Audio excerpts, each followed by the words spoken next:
And hello to the ones who will be watching after now, who will be watching the replay.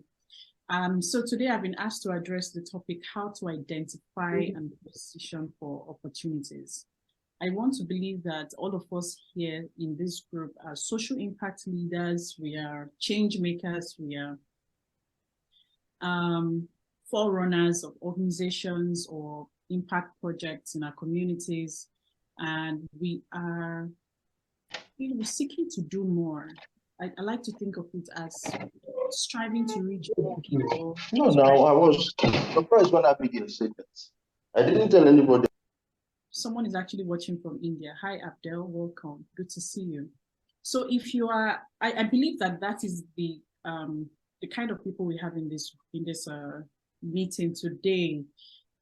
So today's presentation is tailored towards you to help you see why you should actually take steps to take advantage of global opportunities, how you can identify opportunities, and how you can position yourself to attract opportunities.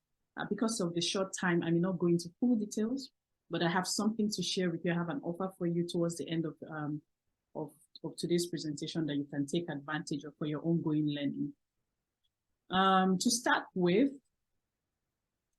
why do we need to go global with opportunities? The reason is simple. The world is changing.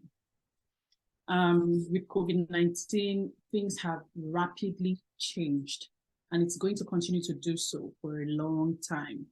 So the world is changing, it's constantly revolving. And so with that comes new challenges, new problems, new issues that you and I need to solve. When I say you and I, I'm referring to us as social impact leaders. So the call is upon our shoulders to do something about the new problems that are emerging, and not just to do something about those problems, but to also be up to date with skills, knowledge, tools that can help us or equip us to solve those problems. So you can't use the same knowledge or the same tools to solve the problems of before now. So with COVID-19, for example, a lot of things have changed. There's been a lot of transitions, a lot of changes in programming, how it's delivered, people in general, new types of sicknesses, illnesses, mental related health issues. Quite a lot of things are happening now. And so if you continue with the same set of or level of skills that you had before, you'll be less equipped to tackle those issues head on. So there is need for us as social impact leaders to have the right mix of skills, to have the right set of knowledge, to have the right or to build the right network and attract the right opportunities so that we can achieve success. So whether that means reaching out to new partners for our programs, or it means understanding how cybersecurity affects your work, for example, because now you have to do more work online, or how to reach people who are now more digitally connected. It's all part of why you need to go global with opportunities. And in the world of opportunities, there are lots and lots of things that you can tap into, resources, people, and all of that. So we're going to look at a few of them today.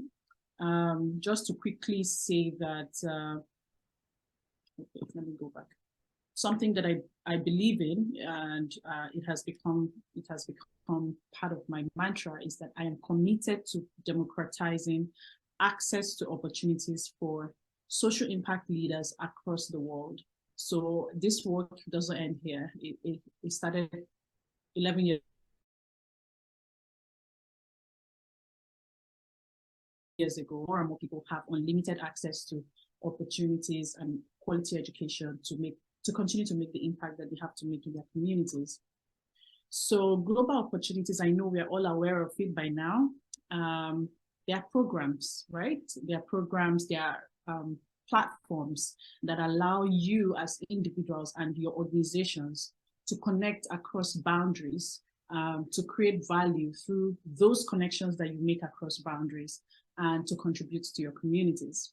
So any program that allows you to connect with people from other cultures, other backgrounds, other perspective, any program that allows you to create value, to add value, to also gain value from those perspectives and locations and programs and things like that, is a global opportunity. So it can come in form of a fellowship program, a training program, a conference, a grant opportunity, a chance to collaborate on a project, competitions, opportunities to pitch your organization or your project or idea to a stage or a global stage of people, of investors and potential partners. So it can come in all kinds of ways. Lots of opportunities are out there. I'm sure you know that by now. My team and I, since we started in 2012, have published over 10,000 opportunities to date. So every day we have, in fact, it's so difficult for us to decide what to post and what not to post because there's just so much, right? And at the end of the day, we're looking at what's relevant, what's helpful to people at this time, and then we put it out there. So there's something every day for someone. There's something every day, and that should give you the signal that there are lots and lots of opportunities out there. Yes, some are more popular than the others, but do they exist? Yes. So it's not a question of, oh, the opportunities are limited. It's not that at all. Some of these opportunities are generally designed with a specific objective or a purpose. And so they are available to those people who aim to fill those goals, those gaps, those purposes. So while there are opportunities out there, not all of them are for you. And I'm sure you know that. So it's important that you know how to identify the one that's for you and then how to position yourself to attract those opportunities. So just something to keep in mind is that applying for opportunities is an excellent way to kickstart your growth. Personally, that was the case for me. Back in 2010, I got my very first opportunity to travel to the US, fully funded by the US government on a 5-week program, and I was learning about social entrepreneurship. In fact, it was in one of those classes on that trip that the idea for iCapture Center for Development was born, because we're forced to get into an exercise that allowed us to think creatively about what we wanted to do when we get back home to our countries. So opportunities like that can help you start your growth. And if you've already set out on your journey, then opportunities can help you grow, can help you enhance your skills. And we're going to look at those benefits very shortly. However, it does take time, it takes determination, and it takes good fortune. The truth is nothing comes cheap. Going global doesn't come cheap. I use the term going global, right? And it doesn't come cheap. It's going to take you time, dedication, sometimes your money, resources for you to actually get what you want. So be prepared in your mind that, oh, I'm going to have to invest in this at some point.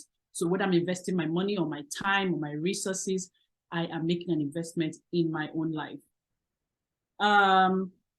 So why should we even take advantage of this opportunity? And what are the benefits? What do we get out of it? I had to put these in strands. So there are 3 strands of benefits for us as social impact leaders. Number one thing you should always have in mind is that there is the personal impact that these opportunities, these international experiences have in your life.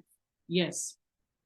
Personally, you find that you're able to gain more confidence, you're able to understand yourself better, and you're able to express yourself in better ways. You learn this when you take advantage of opportunities. You increase your skill sets. You start to interact with other people and you gain better grasp of who you are and how you want people to perceive you. That personal impact goes a long way to make you a better person. So if you want to be a better person, then you should be looking out for international experiences to take advantage of. In terms of social impact, of course, it helps us to gain more visibility for the work that we do, right? Because when you get out there, whether you're going on an in-person program or you're joining virtually, but as long as you're engaging, you're interacting, you're exchanging ideas, you're learning, you're creating value with people across boundaries, what you're invariably doing is that you're giving yourself the chance to make your vision more visible, your organization, your project more visible. People across the world know opportunity desk, people across the world know I Capture Center for Development because I got into those networks deliberately. I applied to those opportunities, and so I'm engaging with people at that level, right? And so I'm able to attract the kind of support that I need. So that's also another social impact. You are able to attract the kind of support that you need. And of course, you have the ability to work with other people from other countries and other cultures. And you can increase, there's something we call social capital. Social capital is the network of people that you have access to, the quality of people that you know, that you can sit in your country and say, oh, I want to go to Rwanda. Who do I know in Rwanda? And you can look into your diary and see that you have a connection in Rwanda, and they can help you do one or two things, right? Is that you know people across the world, across different spectrum, across different career sectors, and that you can invite some of them to maybe join your board. You can invite some of them to contribute to your organization, to your project, or you can even collaborate on ideas, right? And finally, professional impact. So as social impact leaders, we are professionals. We are professionals in our own rights, right? And tapping into international opportunities means that we now have access to more resources. There are some resources you will never have access to except you get into a fellowship, or you get into a competition, or you get into an accelerator, you get into a, you access a grant. Is that exposure to those type of experiences that allow you to access more and more resources. When I say resources, I'm talking about templates that can help you. For example, when I got into there's a fellowship program I got into many years back, and I won a grant within that fellowship. And part of the reporting process required us to fill out a template. And just giving us access to that template, which was quite complicated, but very, very, very, very useful and helpful, enabled me to use that same template to access other funding opportunities. Now, if I never tapped into that program, into that grant competition, I would never have access to that template, for example, and I wouldn't be able to use it to properly put myself together to apply for more grants, right? So the access to resources you have, people, things, documents, all kinds of helpful things are made possible because you have access to these international opportunities. And of course, recognition for the work you're doing, and then enhanced leadership skills. So why should you then take advantage? I've mentioned them already. Everything I've said revolves around it. I'm not going to go over all of this. It's a lot, right? But I've talked about increasing your reach and your impact. Maybe the work you're doing now is focused on people in Abuja, Nigeria, and you're able to now expand your program to Kenya, to Zambia, to South Africa, to Belgium, to the United States, because you're connecting with people and you're interacting with them and you're able to collaborate. So that opportunity is there for us to tap into. Then we are also able to improve our communication skills, because the more you interact, the more you realize that, oh, there are better ways to say things, there are better ways to communicate, to tell people what you do, to show them the impact of the work you've done, and all of that. And to also ask for help, because there are ways to go about that and attract the kind of help and support that you need. So I've already talked about this. I'm not going to repeat them, but if you just wanted to screen grab this, it's available for you. These are some of the reasons why social impact leaders need to take advantage of global opportunities. With these, you now gain a competitive advantage. There's no way you would remain a local champion. I think that's the word. There's no way you remain a local champion when you take advantage of opportunities. And sometimes when we talk about opportunities, I know some of us are thinking, oh, get on a flight and be on a fully funded trip to Singapore, to somewhere. No, it's not always about that, right? Like we've said, some of these programs may not even be attached to any kind of travel. There may be virtual opportunities for you to connect with people. Even just being on LinkedIn and understanding how to position yourself to network with the right people in certain organizations can give you the kind of exposure that someone who traveled doesn't have. So opportunities come in different forms, and we just have to be able to recognize them. What matters at the end of the day is putting ourselves out there, right? And taking the shots. So quickly, what are organizations looking for in applicants? I get this question a lot. Number one is that they are always looking for people who have value to offer. So you've applied for this program and then maybe you were rejected and you're wondering, why was I rejected? Why did this happen? What could I have done better? It's important for you to know that if you're not someone who can offer them any kind of value, and how they know that you have something to offer is in how you answer the questions, how you're answering the questions that they're asking, what you've done in the past, how you're projecting yourself to them. So those help them determine if you have something to offer, if you have something to bring to the table or not.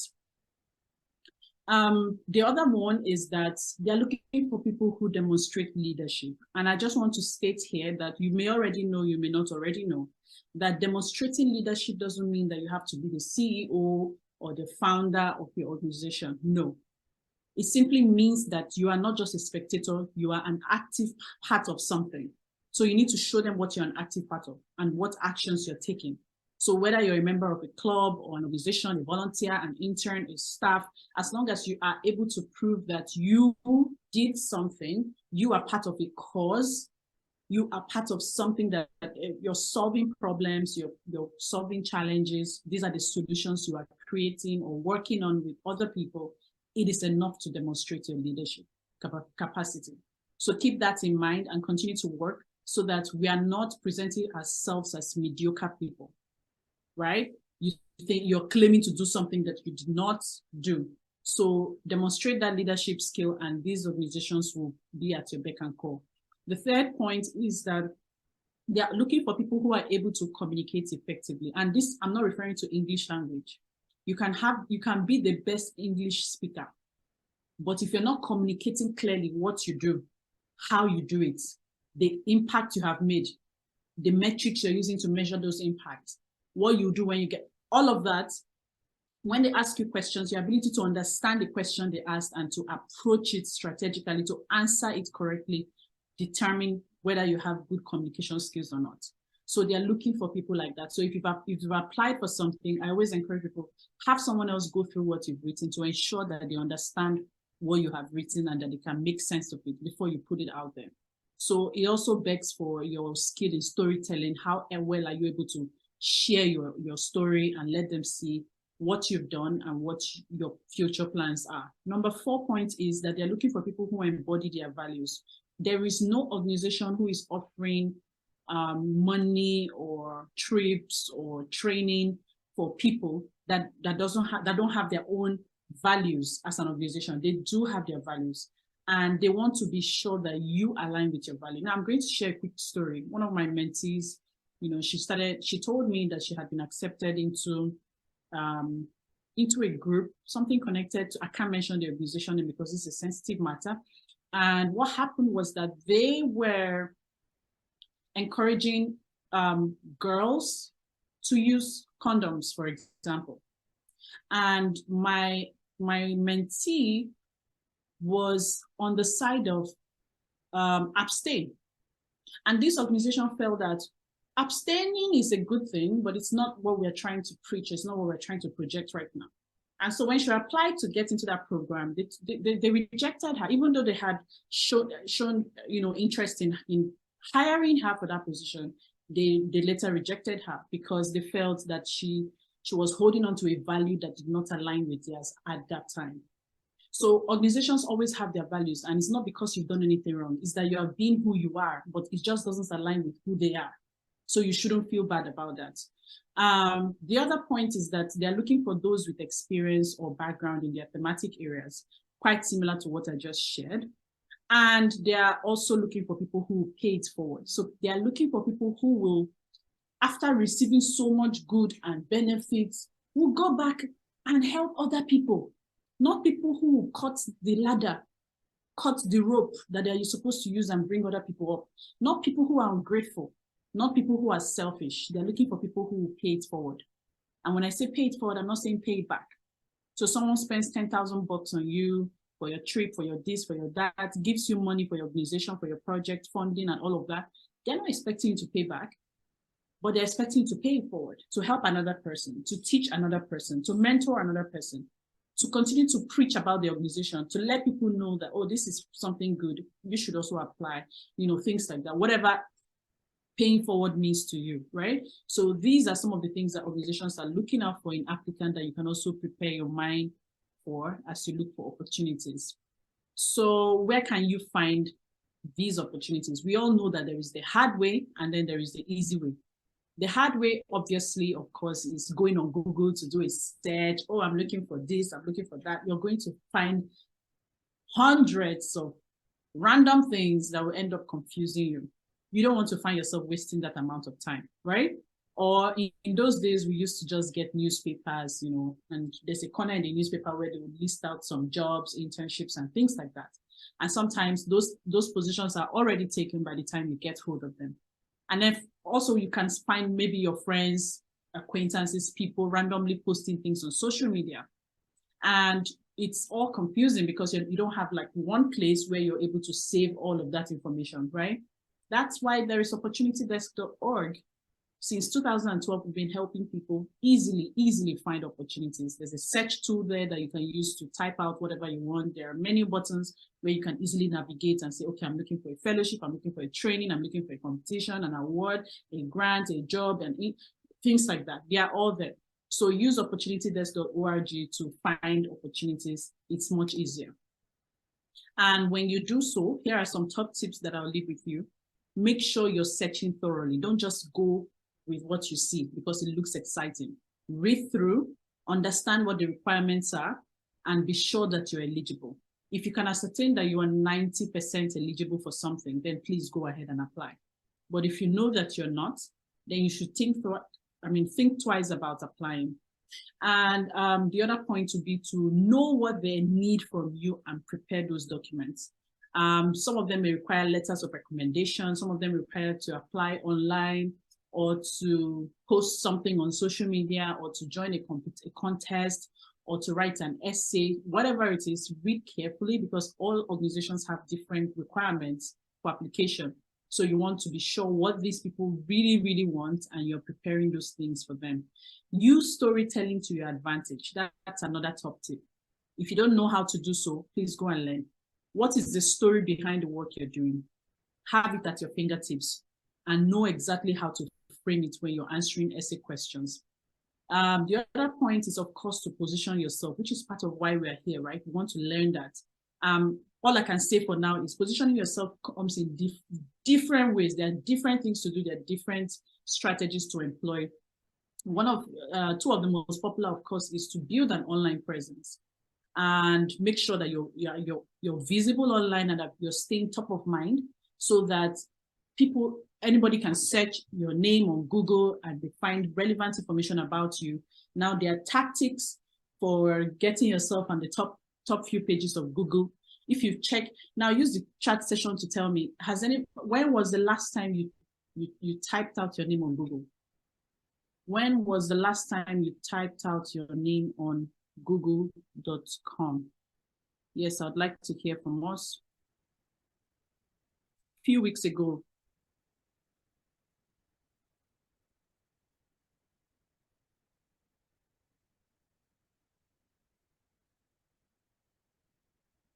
Few weeks ago. Okay. So I'm glad this is quite recent, right? So depending on what you found when you searched or Google searched yourself, it gives you an idea of, oh, even today, Abdel, that's great. So it gives you an idea of what people are seeing about you. And the next step is, what do I do? If I don't like what I see, then what do I do, right? So there are things to do that, to better position yourself to ensure that you are visible online the way you want people to perceive you, right? It's also being present on major social media platforms. You don't have to be everywhere, but at least choose your platform, the social media platform you're comfortable with, and be active there. And when I say active, I'm not asking you to post every day. I'm saying when I come to your page, I want to be able to see that this is who you are and this is the work you do. I shouldn't be left confused, right? The other thing is to seek help for mentorship. Seek help. Always have that one person. Always have, sometimes I tell people, have a personal board of advisors. Have people that you can run to for different things, right? And know their role in your life and utilize the value they're offering based on who they are and what they are able to offer you. So identify mentors in different areas, career-wise, personal life, Depending on the opportunity you're looking for, you can have mentors for different kinds of opportunities, right? Some of these mentors can go a long way in helping you refine your essays, encourage you, build your confidence, recommend you. And so their role cannot be overemphasized. Do seek help when you need to. Don't just bottle things up. And my last 3 tips would be to exude honesty and authenticity. We're now in a world where people are exaggerating things a lot. They are lying on their applications. They are saying things that they are not. You don't want to be caught doing that. Even when you think that, oh, they're not going to catch me, nobody's going to find out, don't do it. Because the day your cup will be full, there's nothing you can do to run away from it, right? So just be your authentic self. Let them see who you are. If they don't like it, that's their cup of tea, not yours.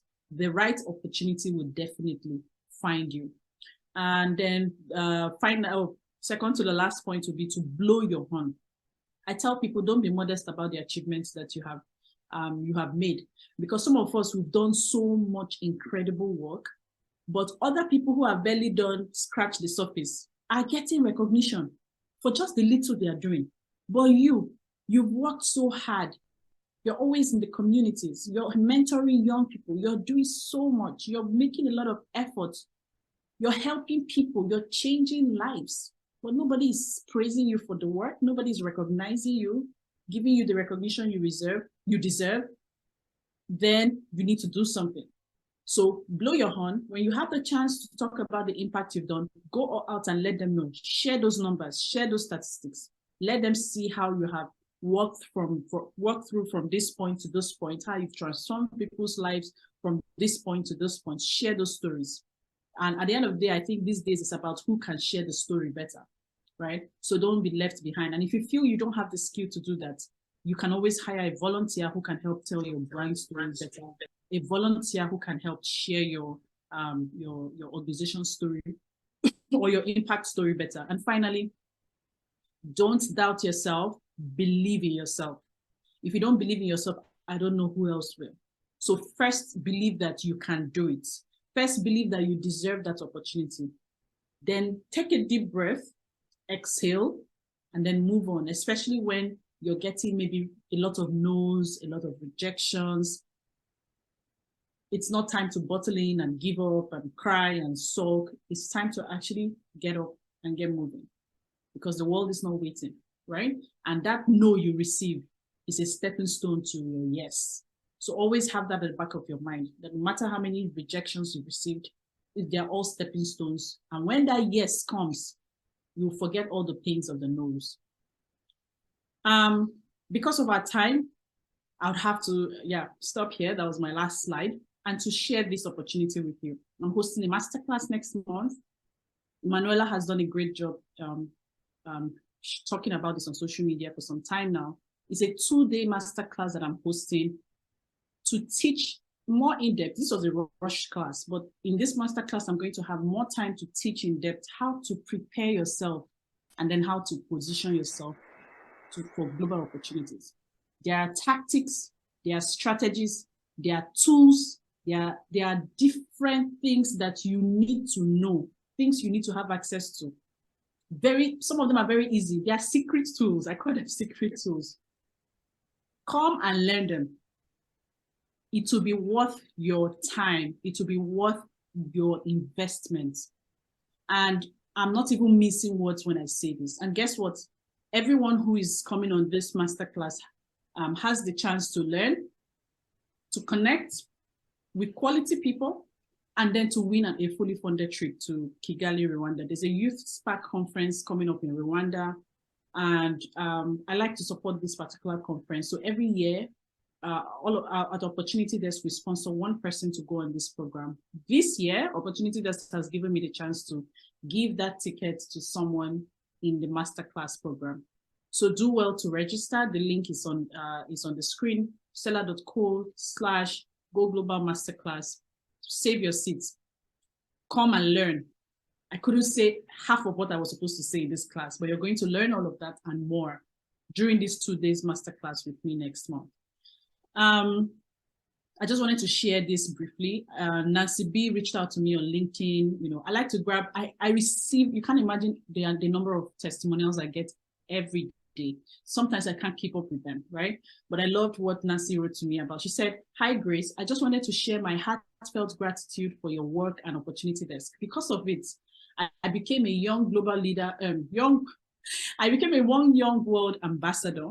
I became a scholar, and my nonprofit got a 5-figure grant. I got 2 fellowships, one with the Clinton Foundation and another with Western Union. Your work and ideas changing lives daily." Now, this is one person. This is Nancy. I received this from so many other people, young leaders across the world. So if you want to learn the secret to getting selected for opportunities more often, getting the recognition that you deserve, connecting with people from across the world in meaningful ways, building a network, a brand that is powerful, and a network of people that is influential, come and join the Go Global Masterclass. I'll be teaching more of that. And this is Juliet I. She's currently in New Zealand, and last year was her year of congratulations. She was selected for several programs, conference in Paris, and fellowships and grants. And then the bigger one was she got a fully funded PhD offer in Canada. And that's because she had access to me. I reviewed all her documents and made recommendations to her. I was there as her sounding board. I may not be there like that for everyone, but those who come into my program, like the masterclass, have access to me. So if you want to join my circle and get that kind of support, because I am very committed to helping more people go global this year, then you should definitely sign up for the masterclass. So that will be it. Feel free to connect with me on Instagram. And of course, go ahead and sign up for the masterclass as well. I wonder if we have some time, I can take 1 or 2 questions and then we'll call it a day.